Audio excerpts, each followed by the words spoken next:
Hello, lovely people. This video slash chat slash kind of review is one that I have been pondering since I left the theatre. As I left the theatre, I literally voice noted my friend Mark and was like, I don't know how I feel about this show.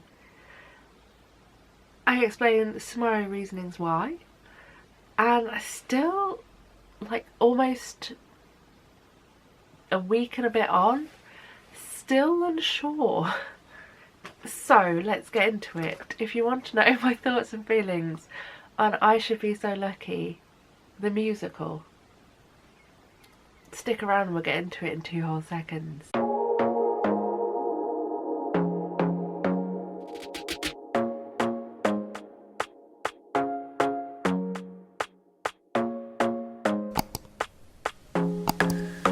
So here we go.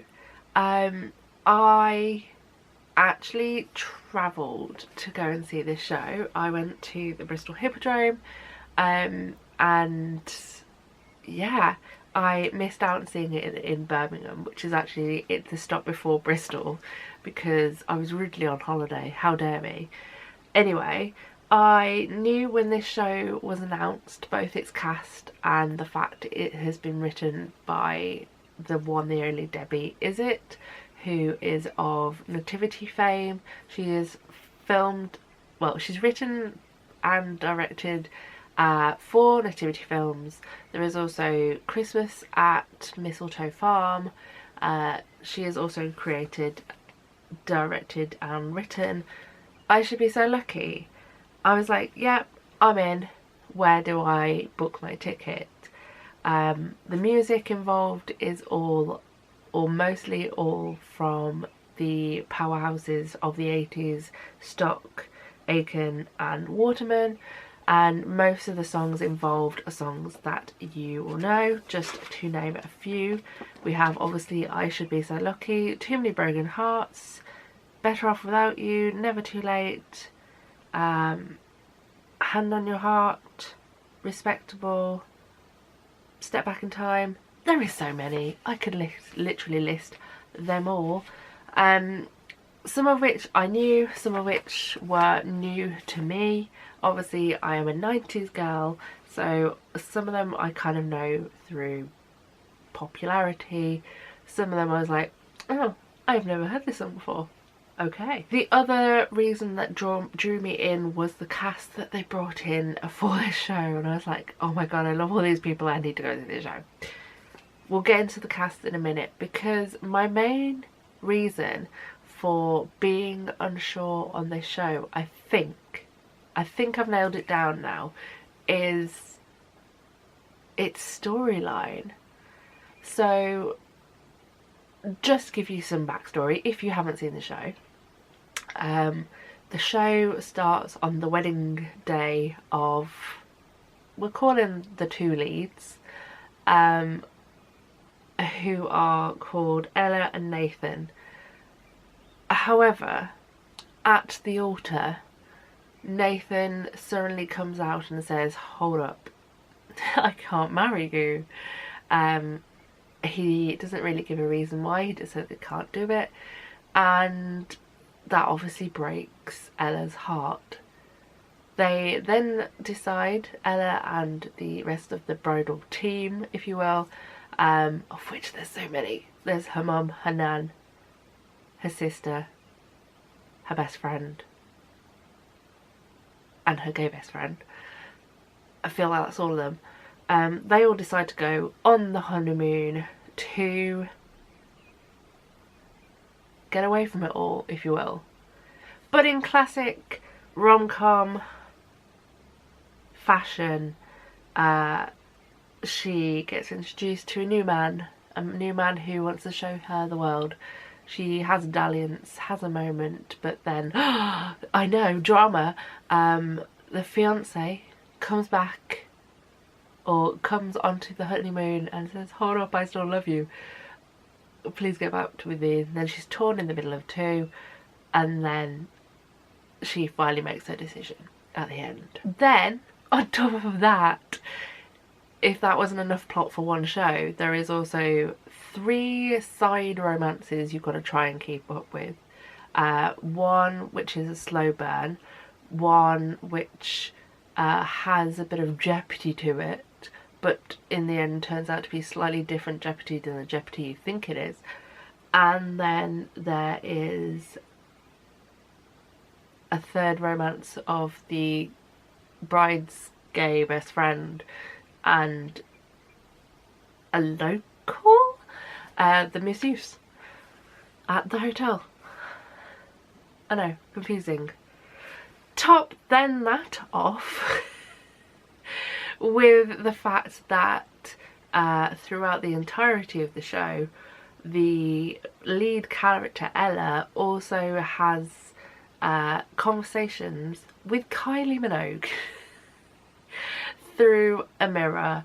Kylie's kind of like the conscience, the person who has things to say, tries to push her to make the right decisions, but then at the end is kind of like, I'm not actually here, the person you're always talking to is you. So yeah, there is that too.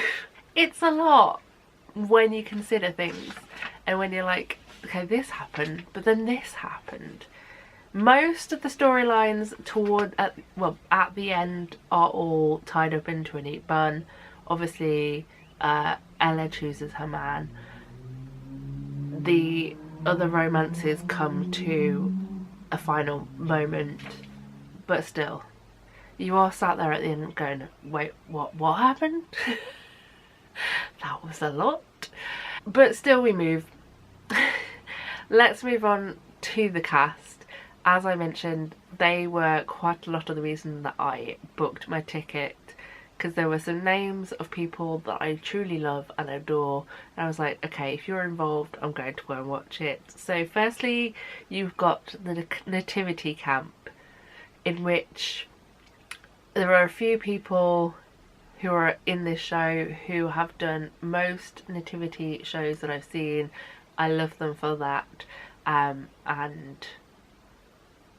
yeah, they are the Nativity Camp, if you will. So that is the likes of Jamie Chapman, who in this is both the vicar and also then turns into the owner of the hotel that they take the honeymoon on.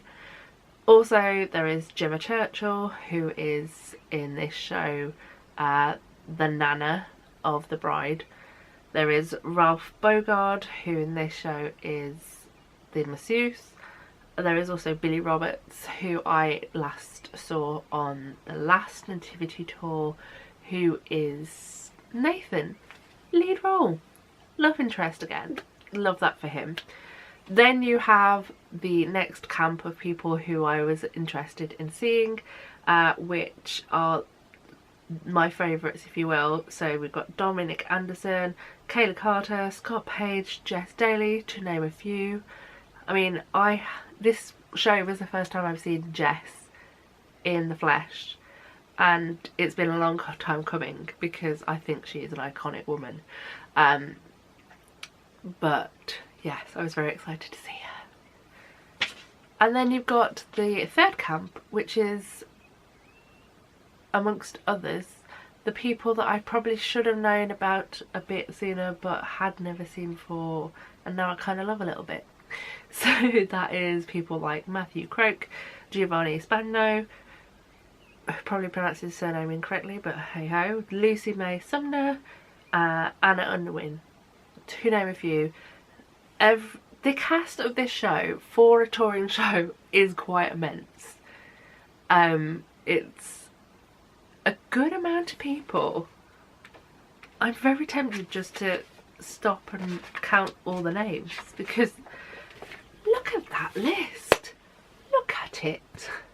There is so many names on that list that you just wouldn't expect from a touring show. There is 5 lines of names there. The cast do seem like they're having the time of their life doing this show. Everyone has gelled really well, or at least on stage. throughout this tour. I caught it towards the end of its run, so they've obviously had good amount of time to work together, see what works, see what doesn't work, and just have the best time on stage every time they go on. My favourite duo I have to say was Kayla Carter and Giovanni. They are one of the couples that have their side storyline. It is obviously, their storyline through the show is like twofold, in which you kind of know that they're going to end up at the end together. However, they're also like the bride's best friend and the groom's best friend, and they're trying to work together to get the bride and the groom back together, and it's a whole thing. But I just enjoyed their work together, their chemistry and everything. I just really enjoyed both singly and together. I loved them. I also really enjoyed that there was someone of my stature, if you will, as a plus size person, having not just to be the comedy role. Yes, Kayla did some funny things, but it wasn't just that they were a funny person. They actually had a storyline. They were front and centre, and I just, anytime I see that, I just am very happy. And so I just wanted to mention that. Moving back over to the creative side, after singing the praises of the cast, I just wanted to mention a few things that I enjoyed creatively. Firstly, the choreography throughout the show was really, really fun. It was done by, or it was created by Jason Gilkison.